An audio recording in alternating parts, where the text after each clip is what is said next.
Hello, and welcome back to the Existential Bed podcast, where I lay on an existential bed and talk about existential things at 1 a.m. My name's Natalie. My name's Ryan. Welcome to the Existential Bed podcast,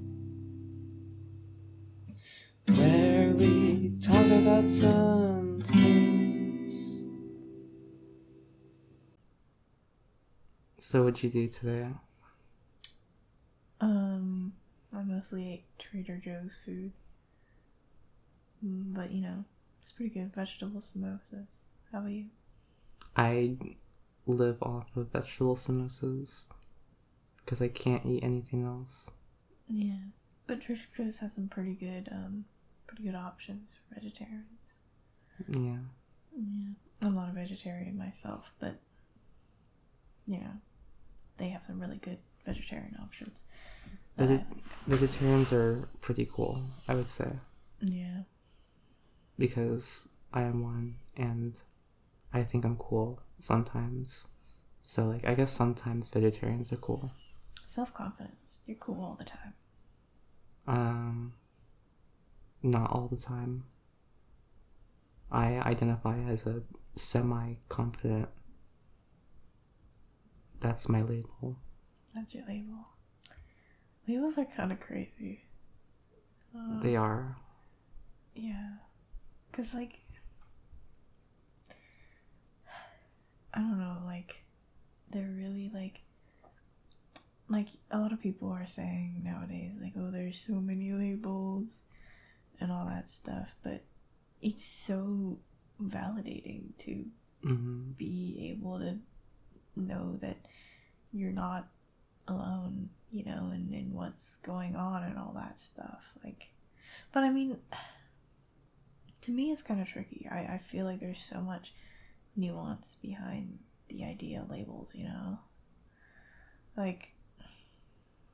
don't know, back in the days when everything was simpler and there were no labels, but back then, if somebody was I don't know, trans, somebody would be like, oh, our neighbor Gerald is now Georgina, and they'd be like, wow, that's so great. Georgina. Yeah, I feel like I could have picked a better name, but it was you just knew the person, and then you're like, oh, well, okay, well, I guess Georgina's still probably the same person, and it was so much more personalized. You had to know a person, and I feel like that a part of me wants that, because a part of me and a part of my life is hugely how does one come out to people when all they know about that label is all these terrible things they associate it with it,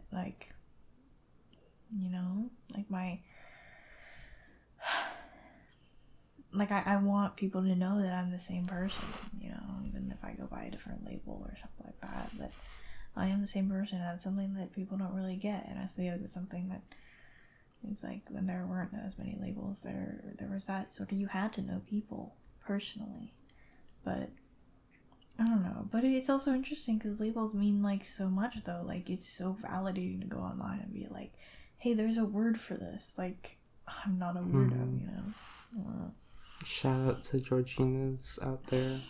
If you're a trans femme or a non-binary or even a trans mask or just a regular person, a cis person, I guess you're not regular if you're cisgender, but you're not regular.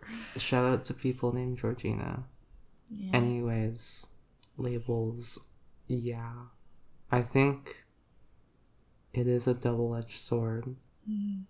Because, you want a way to describe yourself, but in, English, it's very, especially with how our bureaucracy and, how, the culture interacts with, the sort of bureaucracy and, how it interacts with, the like medical system and the science system, it sort of feels like the labels are, they sort of exist as like clinical over like how people actually are, because like that's the thing with like medical and like bureaucratic terms, is that they're, I mean, it's like all rationalistic, so it's meant to be as like simplified as possible, which is good when you're trying to like collect data and organize like information about like large groups of people in order to like do research and stuff, but also it is dehumanizing in a way that kind of sucks when you're just a person. Yeah. People just see you for your label, not like who you are. Mm-hmm. That's I mean, that's definitely what happens with like even like clinical labels. Like if you're autistic, I mean, okay, for those who don't know, I realized I am autistic like a week ago, as in after I recorded the first episode of this podcast. I took multiple tests and was like, oh, yeah, this is very high. And then everything made sense. But that's the thing, is like, That feel good though, at least for a little bit. it definitely felt good. If you can tell, I've been talking about that a lot for the past week, and like, okay, this is actually a good example to like, good anecdote on like the like late I dropped the microphone. This is a good like exercise in looking, deep diving into sort of like the label sort of experience, because like, so yeah, I'm autistic probably, and like, well, there's a whole thing about like medical diagnosis that's like, that's probably never gonna happen, but the signs are very there and it's very obvious, and it's kind of crazy how I didn't know for 18 years. But like, you can compare this with like being gay or transgender or polyamorous or asexual, because like, you don't know unless you have it like laid out in front of you, and it's like, oh yeah, that makes sense. So like, I've started to like, it's validating in the sense of like, you look at things you do in your life that you have spent believing to be just like parts of you that are broken, or that you lack some sort of necessary like component of being human, which is just, I think everyone kind of does that, because when you don't have these labels to describe you, you sort of are lost. So for all my life, I was like, maybe I'm just broken. Maybe I just like am weird. Like, you know, people would laugh at me because whenever like I had to batter some like I had to cook some food for my my late grandpa, and like it was tempura, and we had to batter the like food, and I used 2 chopsticks to do it instead of my hands, and everyone laughed at me. And it sort of, you fall into this sort of mentality of like, I'm just broken and I'm subhuman, or you know, weird in a way, and then you discover or come across, or you find a label that seems possible. Bless you. You find something that's like so close and like not just like something that's possible but is available to you. And I think that's the most important part with labels, is that they're made available to you in the sense that you're not like, because like just broken, like there's actually something going on within your brain. And then there's also the difference between like knowing a label exists and it feeling available to you. Like, for example, there's the whole idea of like you're not trans enough to be transgender, but then where do you draw the line, you know?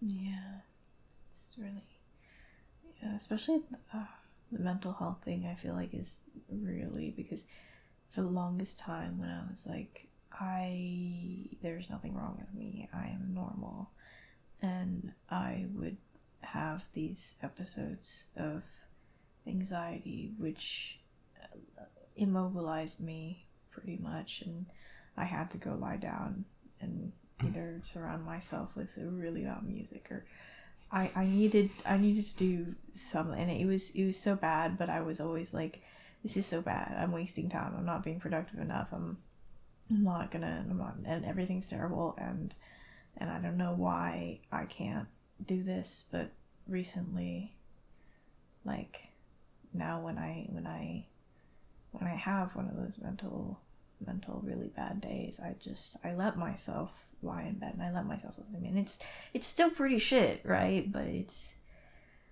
like, at least I can let myself know that, like, no, like I need this.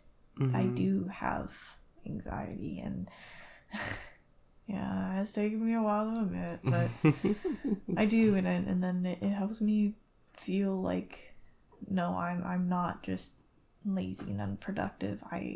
There's genuinely something going on in my brain, and there's something that I need to take care of and help and understand, rather than like the owl beast from that's from a whole nother episode. Yeah, podcast episode. Yeah, I was looking at some posts recently when you were talking about the whole trans enough thing, and all these posts about like, no, you were trans enough. It's like, I was really scared that I wouldn't fit under the label of being asexual, because like, I don't know, like, I'm not a virgin, and that was not fully my choice, but I digress. I was really worried, because I was like, do I even fit under the label of ace? And then, like, you learn that asexuality is a spectrum, and it has nothing to do with like your experience or anything, and it's really like, I don't know, it's nice, and you should be like, yeah, it's a spectrum, and I'm somewhere on that spectrum, and I don't have to prove anything to anyone. I just have to, it just makes me feel better knowing myself a little more, you know? It also helps, like, again, with like the availability thing, it's like when people just sort of like accept something and like make it seem so normal, it feels so much more available for you to like have.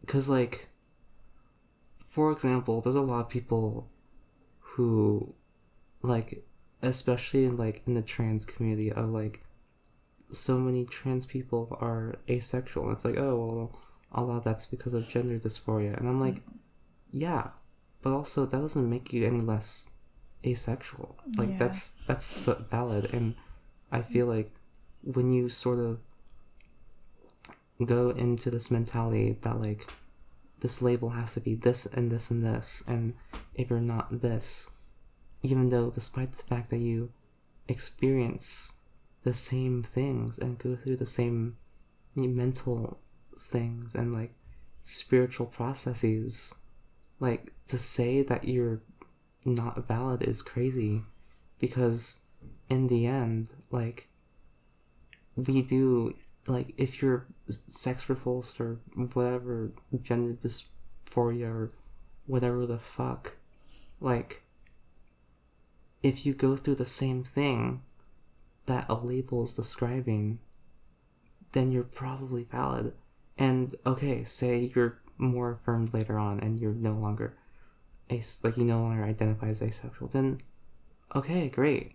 Sexuality is fluid and everyone is fluid in that way. Mm-hmm. And that's perfectly fine. And to act like asexuality and labels are a binary makes them so much less available to you. And that's what scares people away from labels, is because we put so much emphasis on that, like, you have a label and you have it for the rest of your life.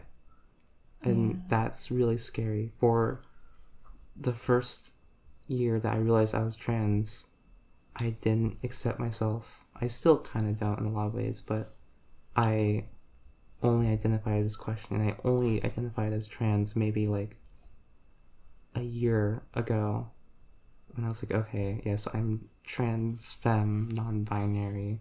All that came later, but baby trans. Yeah, I am baby trans. Yeah, I do see a lot of things for both mental health and like things like being trans or queer, where a lot of people online are like, well, I ran through the entire list of symptoms for these things, and oh look, there's one that I don't fully agree with. I probably must not be this, and I'm like, oh. Yeah. But it's an experience, and a lot of people experience that in the same way of like, oh, well, I mean, I do all these things, but there's one little thing that I don't do, so I must not be. But one post that always caught my attention, and always made me feel a little better about myself, was this one where it was like, if you're questioning whether you're really trans, if you're questioning if you're actually trans, that's such a trans thing to do. Yeah. The amount of trans people who do that is insane. Like, if you're questioning that, you're probably you're just trans, you know? That's why it's so important to accept like the questioning identity into like the general queer like identity. Like, okay, Q stands for queer, but like it's also important to know that it stands for questioning, because like if you put so much emphasis on the label, then it just feels like you're not that blank enough, you're not gay enough, you're not trans enough, and that scares people away. And the point is that it doesn't matter if you like are like barely non-binary, whatever the fuck that means, that's still, you can still follow this label and you can still like seek refuge in that. Yeah. Or, you know, seek refuge in the people around you as well. Because I don't know, a really crazy thing about labels is like, I really think people should, I mean, labels are a great way to get to know people and connect with other people, but I don't know, like, my partner is probably most definitely on the autism spectrum, which I did not realize until they said something about it recently. And I was always like, yeah, no, that's just who she is. And I'm like totally cool with that. Like, she was having a really tough time, and I didn't realize that tough time correlated with things like that a lot of like autistic people might correlate with, or like who also experience. But I was kind of just like, that day I was like, hey, okay, let's see, what do you need right now, how can I help you? And it worked out, and they feel better now.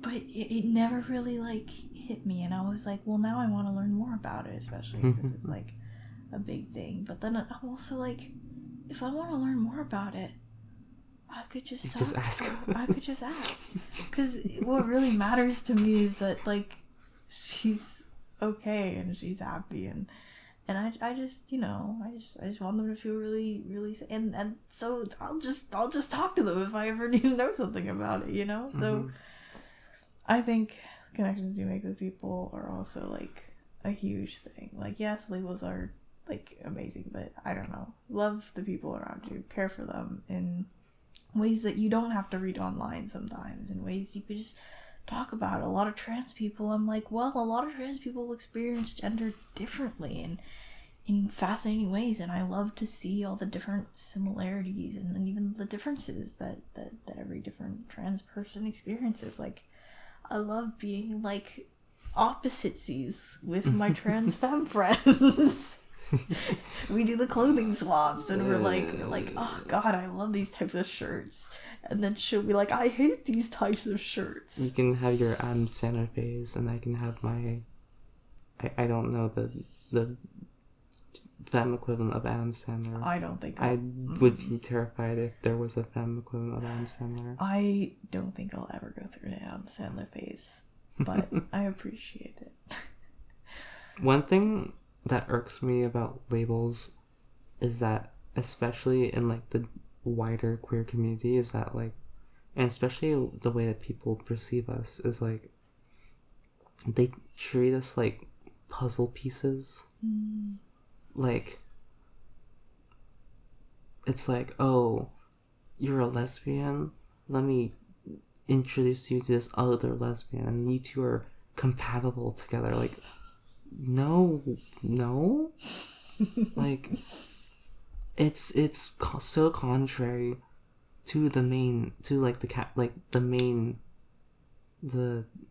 phrase of like love is love. Like, okay, you can be a fucking, you could identify as a he him lesbian or whatever, and then you fall in love with like a they them non-binary asexual polyamorous lesbian and say you're in a sapphic relationship. I'm like, and it's like, you're like, but like, it doesn't matter. Like, love is love. And especially like my femboy friend was